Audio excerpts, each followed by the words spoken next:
Assembly will hear an address by His Excellency Lazarus McCarthy Chakwera, President of the Republic of Malawi and Commander-in-Chief of the Malawi Defense Force. I request protocol to escort His Excellency and invite him to address the Assembly.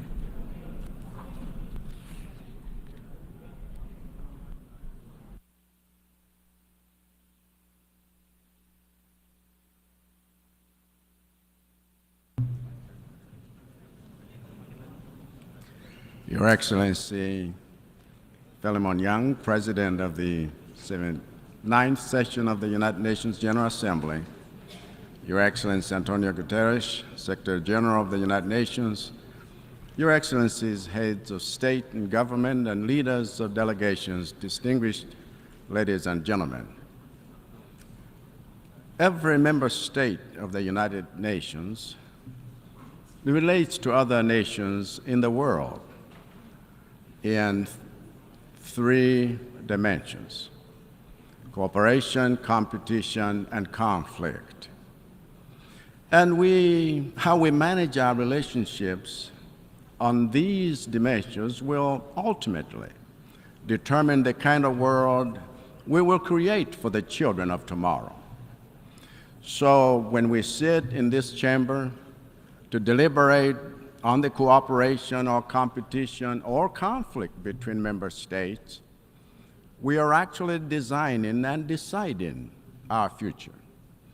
I am therefore glad that the theme of our debate this year touches on all three of these dimensions, because the bottom line is that in all three we can and must do better. This year's theme calls on us to act together to advance peace, sustainable development, and dignity. This is a call to stronger multilateral cooperation.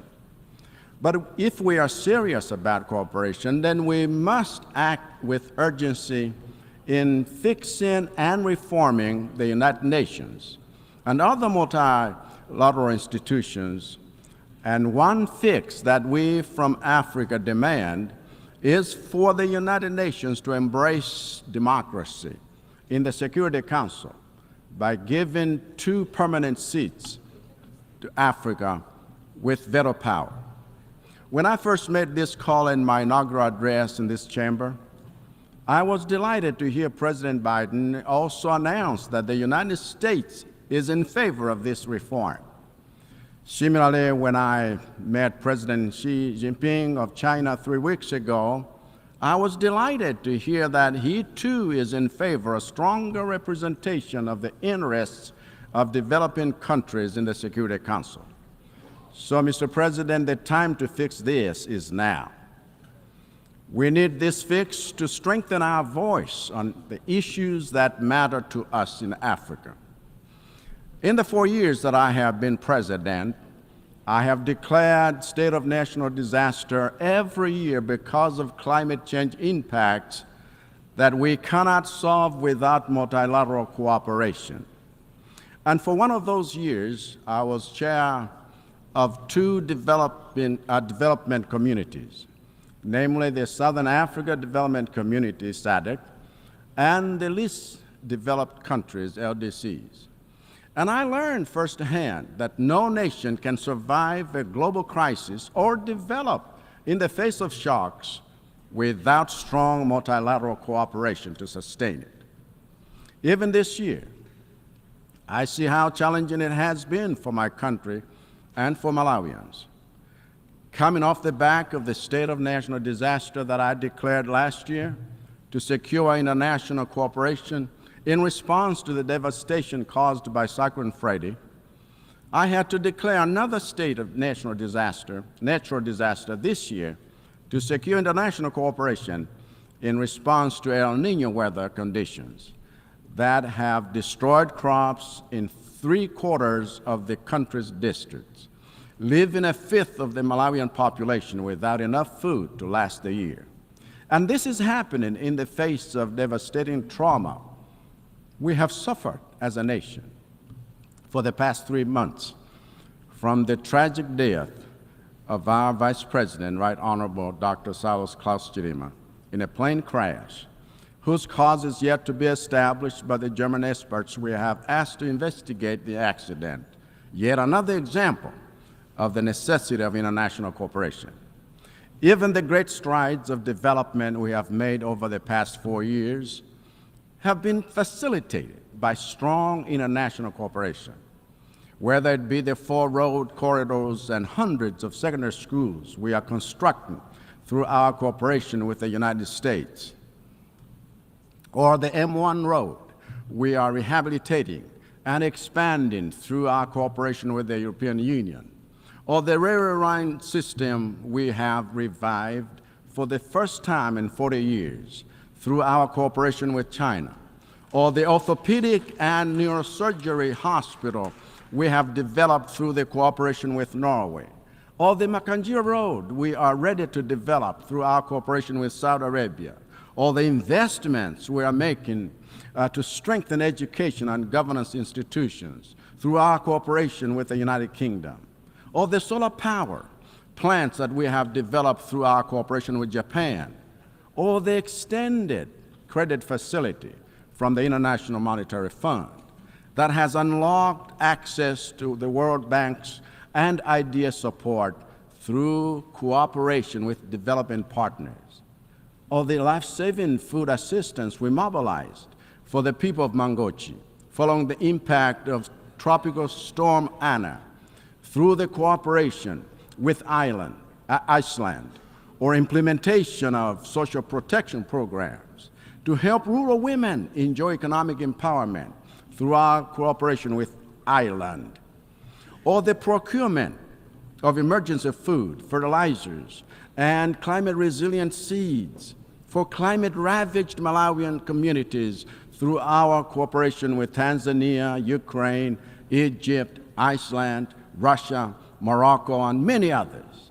Malawi is a testament to the power of cooperation to move a nation's development forward into an inclusively wealthy and sustainable future that is brighter than the past. It is, in fact, this foundation of international cooperation that we have built on to actively engage in intergovernmental negotiations for the pact of the future, for the future that we have fully endorsed at this 79th session of the General Assembly. It is also this foundation of international cooperation that we have built on to host 80 international organizations and institutions for our second annual Malawi Partners Conference right here in New York to get investor alignment to our ATM strategy of boosting productivity and value addition in the sectors of agriculture, tourism, and mining that hold the greatest promise for Malawi's economic transformation. If the future belongs to nations that know how to leverage the power of international cooperation, then the future belongs to Malawi. If the future belongs to nations with an apologetic commitment to multilateral collaboration, then the future belongs to Malawi. If the future belongs to nations that are driven by moral conviction to uphold the values of servant leadership, shared prosperity, ending corruption, and the rule of law, then the future belongs to Malawi. If the future belongs to nations that have adopted a no retreat and no surrender attitude towards the achievement of SDGs by 2030, then the future belongs to Malawi. If the future belongs to nations that put its children first, then the way that Malawi has done, by resolving to end child marriages and poisoning of children with lead products by 2030, that future belongs to Malawi. But, Mr. President, our efforts to move toward,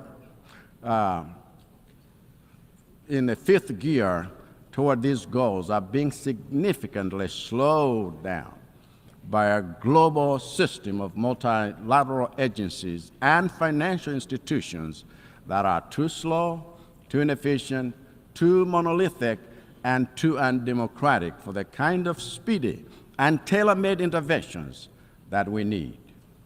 As a result of our refusal to practice the democracy of equal representation here in the UN, our calls for member states to practice democracy in their jurisdictions are beginning to fall on deaf ears. As a result of our refusal to honor climate financing pledges or link them to debt relief, the debt to GDP ratios in developing countries like Malawi are growing at alarming rates, posing a significant threat to global financial stability. If this is not fixed, those who keep us in a state of perpetual debt, when they have the resources to cancel those debts, should make no mistake, the spreading debt crisis in the developing world is a cancer that will make your own economies unsafe. So the time to fix this is now. Mr. President, I said that the second dimension of international relations is competition.